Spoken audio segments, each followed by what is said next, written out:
إله إلا الله وحده لا شريك له وأشهد أن محمدا عبده ورسوله أما بعد فأعوذ بالله من الشيطان الرجيم بسم الله الرحمن الرحيم هل أتى على الإنسان حين من الدهر لم يكن شيئا مذكورا إنا خلقنا الإنسان من نطفة أمشاج نبتليه فجعلناه سميعا بصيرا إنا هديناه السبيل إما شاكرا وإما كفورا إنا أعتدنا للكافرين سلاسلا وأغلالا وسعيرا۔ میرے عزیز دوستو اور بھائیو، ان آیاتوں میں اللہ سبحانہ و تعالی ہماری اور آپ کی تخلیق کے متعلق ہمارے اور آپ کے شعور کو بیدار کرنا چاہتا ہے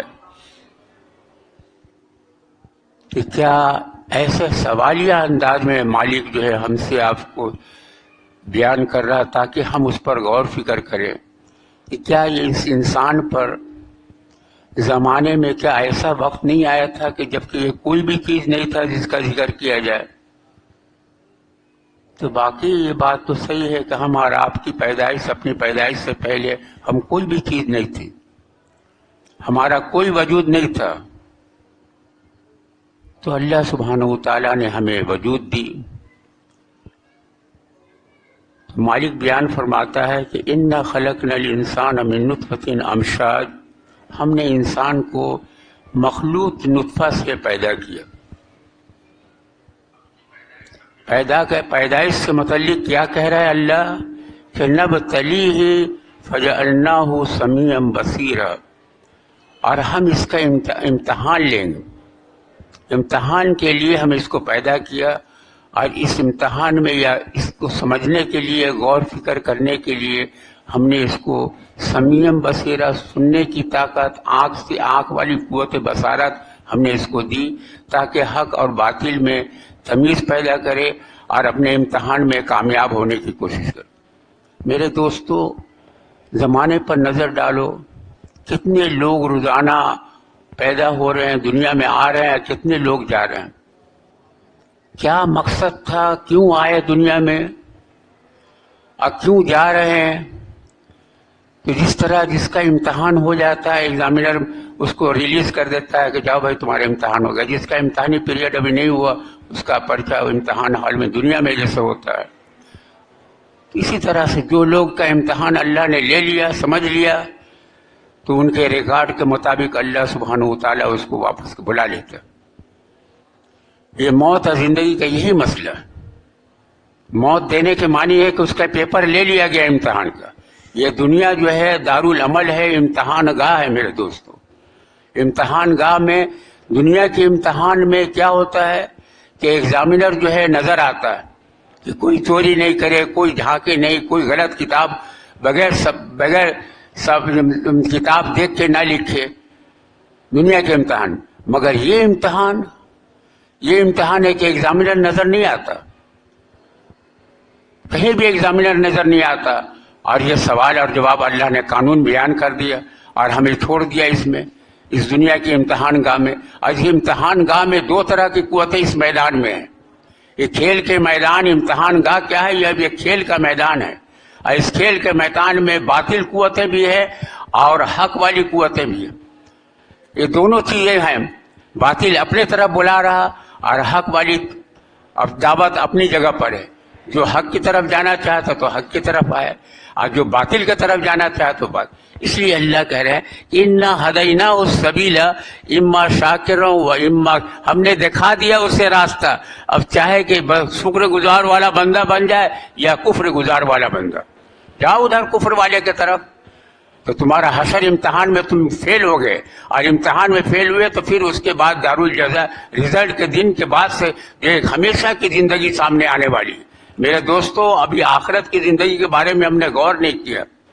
ہم اور آپ مشاہدہ کرو کہ ہمارا ماضی جو بھی گزر رہا، اب یہ ماضی جو ہے ہمارا جو ہے اب یہ افسانہ بنا جا رہا، اب اس کو ہم ریکال نہیں کر سکتے، اس کو دوبارہ نہیں لا سکتے، اب ہم آگے کی طرف دیکھ رہے ہیں۔ ایک بوڑھا آدمی ہے، اب جوانی کو نہیں لا سکتا، تو اسی طرح سے اب جوان آدمی ہے، بچپن کا نہیں لا سکتا، اور آگے کی زندگی کو دیکھ رہا۔ اب آگے کی زندگی میں کیا ہے؟ اب وہ جو ہے ابھی افسانہ نظر آ رہا آخرت کا، وہ ابھی پھر حقیقت، آنکھ بند ہونے کے بعد وہ حقیقت بن جائے گی۔ پھر وہاں سے آئے، پھر وہ انسان میں افسوس کرے، ہم نے تو یہ سوال، ہمیں تو سب معلوم تھا، ہمیں تو چاہیے تھا کہ ہم تو غافل ہیں۔ اور امتحان گاہ میں عورت مرد بچے، کسی کو 4 بچے دیے، کسی کو 3 بچے دیے، جیسے ایک انجن ہے، وہ انجن کے ڈبے لگا دیے، کسی کے 4 ڈبے لگ گئے، کسی کے 2 کے، کسی 1، کسی کا خالی انجن ہی چل رہا، کسی کے 11 لگ گئے۔ اب وہ اپنی طرف کھینچ رہا، بیوی اپنی طرف کھینچ رہی، اور ایک طرف اللہ کا دین اس کا وہ اپنی طرف بلا رہا، اور آخرت کو اس کو دکھا رہا کہ ہمیں اس کو وہ کام کرنا۔ یہ دنیا ایک قریب سے اس میں ہے، لہذا ہمیں غور فکر کرنا۔ تو میرے مالک نے ہمیں ایک قانون بھی بتا دیا، انا ہدینا السبیلا کے معنی یہ ہے کہ اللہ سبحانہ وتعالیٰ نے ہمیں اتنا بہترین ہمیں قانون اپنا ایک بیان کر دی کہ جو اس قانون کے معیار کے مطابق آئے گا، عمل کرے گا، وہ کامیاب ہوگا، اور جو اس قانون کو سامنے نہیں رکھے گا وہ جو ہے۔ اور قانون کیا ہے؟ وہ اتنا قیمتی قانون ہے جیسے کہ ہر دنیا کے اندر میں ہم اور آپ کسی سونار کے پاس جاؤ کہ بھائی یہ آرٹیفیشیل سونا لے کے آپ بولو گے کہ بھائی ہم اس کو بیچنا چاہ رہے ہیں، تو وہ سونار وہ کیا بولے گا؟ وہ سونار پہلے اس کو کسوٹی پر رگڑے گا، اب سلیٹ نکالے گا، رگے گا کہ یہ خالص ہے یا نہیں ہے، اور اس پر کسنے کے بعد تب وہ فیصلہ کرے گا کہ یہ صحیح ہے، لینا ہے یا نہیں لینا۔ اسی طرح سے لوہار کے پاس آپ جائیں کوئی لوہا لے کے، تو وہ مقناطیس لگا کے اس کو دیکھے گا کہ آخر مقناطیس میں یہ واقعی لوہا ہے، تو مقناطیس اس کو کھینچے۔ ہر آدمی نے ہر شعبہ کے اندر ایک نہ ایک حق غلط یا صحیح چیز کو جانچنے کے لیے لوگوں نے کیا بنا رکھا ہے؟ ایک اپنا آلہ بنا رکھا۔ اسی طرح سے اللہ سبحانہ وتعالیٰ نے ہمیں جو دیا، یہ فرقان دیا۔ فرقان دیکھو کہ 1450 برس اب ہو گئے اللہ کے نبی صلی اللہ علیہ وسلم گزرے ہوئے، اور یہ ابھی کتاب ہمارے سامنے ہے۔ اس کتاب کے مطابق یہی فرقان ہے، اور حق اور باطل میں فیصلہ کرنے کے لیے آج اگر چاہتے ہیں ہم اور آپ کہ امتحان میں کامیاب ہو، تو اس فرقان کو سامنے رکھے اور اس کی روشنی میں ہر مسئلہ کو دیکھو۔ ہر مسئلہ کو اس کی روشنی کے اندر میں اگر دیکھو گے، اگر وہ مسئلہ اس روشنی کے اندر میں ہے تو اس کو قبول کرو، اور اس مسئلے سے باہر ہے تو اس سے بچنے کی کوشش کرو۔ یہ ہے فرقان کے معنی کا فرق کرنے والی چیز۔ ایک آلہ ہم کو دے دیا اللہ سبحانہ وتعالیٰ نے، اتنا بڑا کرم کیا اس بندے پر، امت پر، کہ ایک آلہ ایسے دے دیا کہ اس آلہ کو معیار بنا کر کے حق کیا ہے باطل کیا ہے اس کے مطابق اپنے آپ کو فیصلہ کرو، جانچو پڑتالو، کوئی بھی مسئلہ تمہارے سامنے ہے۔ اب دیکھو کیا قانون بیان کیا اللہ نے، یہاں بھی 2 قانون اس نے بیان کر دیا۔ مالک بیان فرماتا ہے کہ تبارک الذی نزل الفرقان علی عبدہ لیکون للعالمین نذیرا، کہ وہ بہت برکت والے ہے جس نے نازل فرمائے اس فرقان کو اپنے بندے پر، تاکہ یہ پورے جہان والوں کے لیے خبردار کرنے والا بن جائے، کہ اس سے ہر پوری دنیا میں ہمارا اور آپ کو یہ ملا ہے، ہمارا آپ کا یہ کام ہے اس فرقان کی روشنی میں اس کو سمجھایا جائے کہ دیکھو بھائی اللہ سبحانہ، تم جو فیل کر رہے ہو یہ فیل صحیح نہیں ہے، دیکھو اللہ سبحانہ وتعالیٰ کی کتاب میں یہ نہیں ہے، ایسے ہے ایسے، اس کے ذریعے سے اس کو سمجھانا ہے۔ تو کیا کہہ رہے ہیں؟ کیا اب اللہ سبحانہ وتعالیٰ اپنی قوت اور طاقت کا اس کے بعد والی آیت میں بیان کر دے کہ دیکھو پہلے میری قوت اور طاقت کو سمجھو کہ میں نے تمہارے لیے کیا کیا، میں کون ہوں، کیا ہوں، اس کے بارے میں اس آیت کے اندر ہی سب بیان کر دیا۔ مالک بیان فرماتا ہے کہ الذی لہ ملک السماوات والارض، کہ یہ وہی ہے جو مالک ہے، جو مالک ہے کیا؟ آسمانوں اور زمین کی بادشاہی کا وہ مالک ہے۔ یہ تم کو جو کتاب دے رہا ہے یہ مالک ہے آسمانوں اور زمین کی بادشاہت۔ ولم یتخذ ولدا، فیصلہ سنا دیا کہ اس کا کوئی بیٹا نہیں، کوئی اولاد نہیں ہے۔ ابھی ہم کو قانون مل گیا، اب اس کے ذریعے سے یہود اور نصارہ کسی کو بیٹا بنائے، کسی عیسیٰ یہودا نصارہ عیسیٰ کو بیٹا بنا، یہ تمام کا تمام اللہ کے اس فرقان کے مطابق یہ غلط ہے. وہ اس امتحان میں اس قانون کے تحت فیل ہوگا. لہذا اس کے مطابق ہمیں اور آپ کو یہ فرقان کے مطابق ہر چیز کو جو بھی اس چیز سامنے آئے، مالک بیان کرتا ہے کہ وَلَمْ يَكُنْ لَهُ شَرِيكٌ فِي الْمُلْكِ، اس نے اپنی سلطنت میں کسی کو شریک نہیں کیا. وَخَلَقَ كُلَّ شَيْءٍ فَقَدَّرَهُ تَقْدِيرًا. آج دنیا میں یہ جتنی بھی چیزیں ہمیں نظر آ رہی ہیں، ساری چیز کو میرے اکیلا وہ خالق ہے. وہ اکیلا خالق ہے، کسی سے مشورہ بھی نہیں لیا کہ دیکھو بھائی انسان بنانا چاہ رہے ہیں، اس کا ناک کہاں بنائے، آنکھ کیسے. دنیا میں ہوتا ہے کہ 2-3 آدمی مل کے بناتے ہیں. ایسا حکمت والا میرا اللہ، اتنی قدرت والا اور اتنی عظمت والا اللہ، ہم نے اس مالک کو آپ کہاں یہ بنایا؟ یہ ہمارے اور آپ کے بنانے کے فیکٹری دنیا میں کہیں بھی نہیں ہے.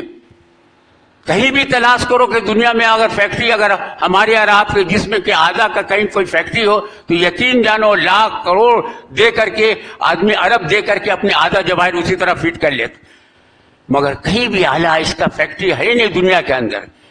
ایسی جگہ اس کا فیکٹری رکھا ہے اور ایسی حکمت والا فیکٹری رکھا ہے کہ مالک بیان فرماتا ہے سورہ زمر میں یخلقکم فی بطون امہاتکم خلقا من بعد خلق فی ظلمات ثلاث. وہ پیدا کرتے آ رہا تمہاری ماں کے پیٹوں میں 3 اندھیروں کے اندر تم کو پیدا کرتے آ رہا ہے. میرے بندے دیکھو ذرا ثلاث شریکن فی الملک یخلقکم فی بطون امہاتکم خلقا من بعد خلق فی ظلمات ذالکم اللہ ربکم لا الہ الا ہو. یہ اس کے علاوہ کوئی اللہ نہیں. تو یہاں پر اسی طرح سے مالک فرماتا ہے کہ وقت اب یہ ہے کہ وہ خلق کل شیء فقدرہ تقدیرا، کہ ہر چیز کا مقرر کر دیا اس نے اور اس کا ایک اندازہ بھی مقرر کیا کہ کب تک یہ چلے گا، یہ کہاں رہے گا، کیا کھانا پینا اس کا ہوگا. یہ تمام کا تمام اس کے ساتھ ساتھ پیدائش کے ساتھ ساتھ لکھ دیا اللہ. اب آگے والی آیت میں آپ دیکھ لیں کیا، یہ تو یہاں پر پورا کا پورا اس آیت میں اللہ سبحانہ و تعالیٰ نے اپنی قدرت، اپنی طاقت، یہ تمام چیزیں میں کیا ہوں. آگے کی بات ہے کہ وَاتَّخَذُوا مِن دُونِهِ آلِهَةً، جو لوگ بنا لیے اس کے علاوہ کسی اور کو معبود، ہر چیز کو پھر مقرر کر دے، وہ بنا لیے ان لوگوں نے اس کے علاوہ ایسے معبود لا یخلقون شیئا وہم یخلقون، وہ کسی چیز کے بھی خالق نہیں ہے بلکہ خود مخلوق ہیں، وہ پیدا کیے گئے ہیں. ولا یملکون لانفسہم ضرا ولا نفعا، اور جو نہیں اختیار رکھتے خود اپنے لیے بھی نقصان کا نہ نفع کا. ولا یملکون موتا ولا حیاتا ولا نشورا، اور نہ اختیار رکھتے ہیں مارنے کا، نہ زندہ کرنے کا، اور نہ دوبارہ اٹھانے کا. یہ جس کو بھی اللہ کے علاوہ جس کو بھی انسان پکار رہا، جس کی بھی حاجت روائی کے لیے جا رہا اور پکار رہا، یہ تمام کا تمام ان کے پاس اختیارات ہے ہی نہیں. جو کوئی اگر اس اللہ کی کتاب فرقان حمید کو اگر سمجھ لے گا تو ہمیں کسی قبر والے پر جانے کا نہیں ضرورت، اللہ کے علاوہ کسی کو پکارنے کی ضرورت، اس لیے کہ قانون بنا دیا. اب جو اگر ایسا کر رہا، بہت سے لوگ ایسا کر رہے ہیں، تو پھر ایسے لوگ بہت سے لوگ بول رہے ہیں. آج آپ اور ہم دیکھ رہے ہیں یا رسول مدد، یا اللہ مدد کے بہت سے لوگ تو ایسے بھی ہیں کہ یا اللہ مدد بول رہے ہیں، یہاں یا رسول مدد، یا علی مدد، یا غوث مدد. آپ دیکھ رہے ہیں کیا ہو رہا. اب ایسے لوگوں کو ہمیں اور آپ کو اس کو سمجھانا ہے کہ دیکھو بھائی یہ جو آپ اس طرح کر رہے ہیں یہ معاملہ جو ہے تو صحیح نہیں. اللہ سبحانہ و تعالیٰ کی کتاب میں اللہ نے بیان کیا ہے، اور کہاں بیان کیا ہے؟ سورہ مالک بیان فرماتا ہے کہ سورہ یونس کے اندر میں، تو ہمیں ان کو سمجھانا ہے ہمیں کہ دیکھو بھائی جس کو بھی لوگ پکار رہے ہیں یقیناً جو ہے اللہ کی کتاب کو مانتے ہو، تو اللہ نے اس میں منع کیا. کیا منع کیا کہ وَلَا تَدْعُ مِن دُونِ اللَّهِ مَا لَا يَنْفَعُكَ وَلَا يَضُرُّكَ فَإِنْ فَعَلْتَ فَإِنَّكَ إِذًا مِنَ الظَّالِمِينَ. کہ دیکھو اللہ کے علاوہ کسی اور کو نہیں پکارو، کسی اور کو بھی نہیں پکارو. اگر تم نے پکارا تو پھر یقین جانو تم ظالموں میں سے ہو. فَإِنْ فَعَلْتَ فَإِنَّكَ إِذًا، ظالم کے معنی کہ شرک کرنے والے، اللہ کے حکم کو نہیں ماننے والا. میرے دوستو ایک تو یہ ہے کہ آج پکارنے کے لیے ہم اور آپ معاشرہ میں دیکھ رہے ہیں کیا ہو رہا کہ محرم میں جو ہے ایک فرقہ مسلمانوں کا جو اپنے آپ کو بھی مومن بولتا ہے، اہل تشیع حضرات، وہ لوگ انہوں نے محرم کو فکس بنا دیا ہے، اہل بیت کو یا علی کو بڑے بڑے جھنڈے لگا رہے، ہمارے اور آپ کے نظر آ رہا، ہمارے معاشرے میں وہ لوگ رہ رہے ہیں۔ تو ہمیں حکمت کے ساتھ، پیار کے ساتھ ان کو سمجھانا کہ دیکھو بھائی، اگر اس کتاب کو مانتے ہو تو اللہ منع کیا، ہمارا کام سمجھانا ہے، تم مانو یا نہ مانو یہ تمہارا اختیار ہے، اس لیے کہ یہ دنیا امتحان گاہ ہے، اگر اس کے مطابق تمہارا امتحان ایمان اور عقیدہ نہیں ہوگا تم فیل ہو جاؤ، ناکامیاب ٹھہراؤ گے اللہ کی کتاب کی روشنی میں۔ ہمارا کام یہی ہے، ایک تو ہمارا یہ عقیدہ کہ اللہ کے علاوہ، اسی طرح ربیع الاول کا مہینہ ایک دیکھ لیں جو ہے، تب بریبری حدبہ تھا، کتنے ہزار یا رسول، پورے انہوں نے بھی ربیع الاول کا مہینہ اللہ کے نبی کے لیے پکار، میلاد اور کیا کیا چیزیں ہو رہی ہیں، یہ کیا ہو رہا؟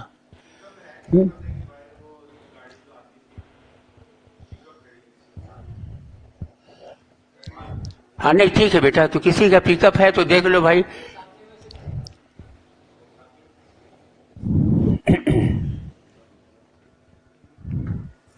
اس کے بعد ہمارا، میرے دوستو، جو آج خاص طور سے ہمارے آپ کے جو عقائد میں ہماری سب سے بڑی بات ہے کہ آدمی دیکھ نہیں رہا کہ یہ تمام چیزیں اللہ ہمیں سمجھا رہا کہ دیکھو، اللہ کی بندگی کو چھوڑ کر کے تم جو ہے جس طرف جا رہے ہو، تو تم یہ نہ سمجھو یہ نعمتیں جو تمہیں ہمارا آپ کو دیا ہوا، وہ نعمتیں جو ہے جب چاہے اس میں بگاڑ پیدا کر، یقیناً ہے۔ یہ تو ہمیں اور آپ کو شکر ادا کرنا چاہیے۔ مالک بیان فرماتا ہے کہ وَهُوَ الَّذِي أَنشَأَ لَكُمُ السَّمْعَ وَالْأَبْصَارَ وَالْأَفْئِدَةَ قَلِيلًا مَا تَشْكُرُونَ، کہ اے انسان تمہیں ذرا بھی احساس نہیں ہے، بغاوت پر تم تلے ہوئے ہو، تمہاری یہ قوت سماعت، قوت بصیرت اور قوت تمہارا دل اور دماغ، یہ تو اللہ میں نے بنایا ہے، اگر ذرا سا بھی اگر اس کے اندر خرابی لا دے میرے دوستو تو کیا اثر ہوگا؟ تم نے اپنے خالق اور مالک کو پہچانا نہیں، اور جب اس پر اللہ سبحانہ و تعالیٰ اگر یہ قوت سماعت چھین لے یا قوت بصارت میں، پھر اس آنکھ، پھر انسان چیخے گا، پکارے گا کہ اے اللہ میرا آنکھ واپس کر دے۔ آپ انسان اب یہ نعمتیں ملی ہوئی تو آج اس کی قدر نہیں ہے، جس کا آنکھ نہیں ہے اس سے پوچھو کہ بھائی تمہیں کون سی نعمت چاہیے، تو صرف یہی بولے گا کہ یار ابھی تو بھائی ہمارے آنکھ صحیح ہو جائے۔ میرے دوستو، تو یہ تمام نعمتیں اللہ بیان کرنے کے بعد پھر بھی اللہ کو نہیں پکارتا، اللہ کے حکم کو نہیں مانتا۔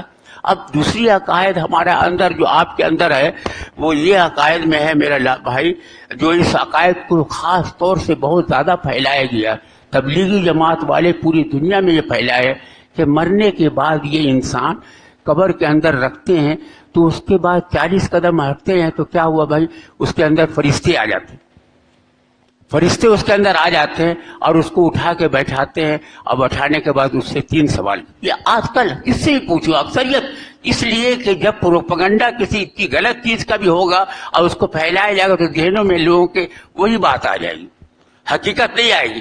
جب حقیقت ہم سنائیں گے تو ان کو تعجب ہوگا کہ یہ کیسی بات آپ کر رہے ہیں۔ یقینا آپ دیکھ لیں، کسی سے پوچھیں کہ مرنے کے بعد تو بولے کہ ہاں بھائی اس کے اندر فرشتے آ جائے، یہ قرآن کے خلاف۔ ان کا عقیدہ تھا کہ مرنا کیا ہے؟